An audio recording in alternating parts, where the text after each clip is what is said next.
The golden handshake, so it is called, the coming together of Raila Odinga and Uhuru Kenyatta is already beginning to bear fruits.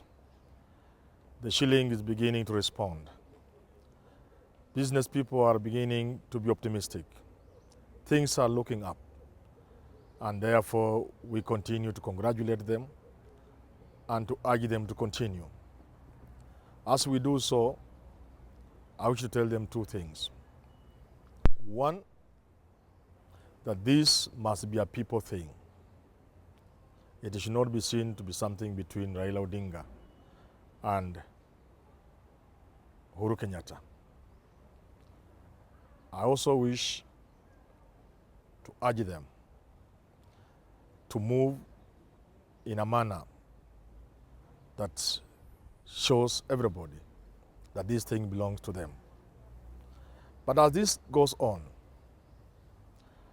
there will be casualties.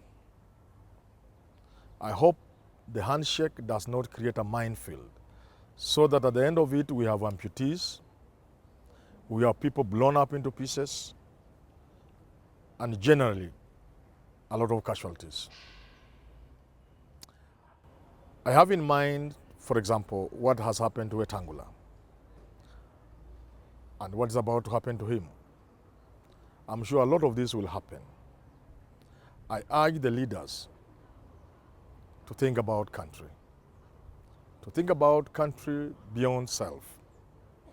It is in this respect that I urge Mudavadi, Kalonzo and Wetangula to give Raila Odinga and Uhuru Kenyatta some time for this thing to crystallize. But as that happens, I can already see schemes. I think it will not be in the interest of country to come up with peace that is not founded on justice. There will be many people who will be asking questions.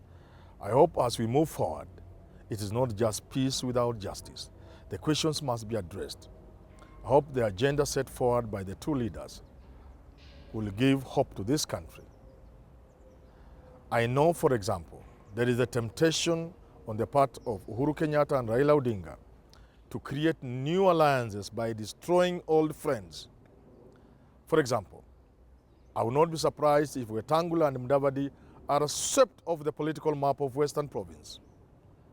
I can see in Vihiga County, Uhuru and Raila working with former Uhuru allies, Moses Akaranga, Yusuf Chanzu. I can see Raila Odinga and Vihiga working with George Haniri and Geoffrey Osozi.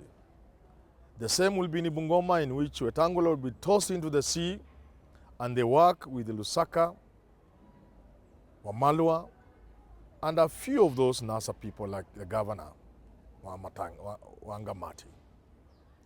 I can see in Busia, Ababna Mwamba, now working with Sospita Ujamong, and in the process, a few people will be tossed into the ocean. The same will happen in Kakamega, where some of the NASA leaders will be tossed into the sea. The same may happen in Ukambani, where the temptation on the part of Raila and Uhuru to work with Ngilu, Mutula Jr., to work with Musila and the Malombe, to work with Alfred Mutua, and in the process toss Kalonzo into the sea. That temptation is there. I urge our leaders to bring everybody on board so that this does not translate into finishing certain Kenyan leaders. These Kenyan leaders you might want to finish have followers who will feel hurt and thereby jeopardizing this mission for peace for country.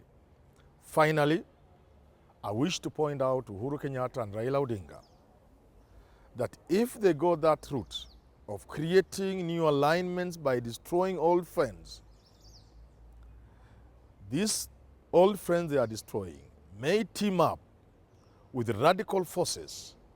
Now that you may be moving towards creating a one-party state, there will be radical forces, progressive forces, who will then work with these friends you have tossed into the sea, rescue them, pull them from the sea, and they will create a force, a movement that will then be dangerous for the country.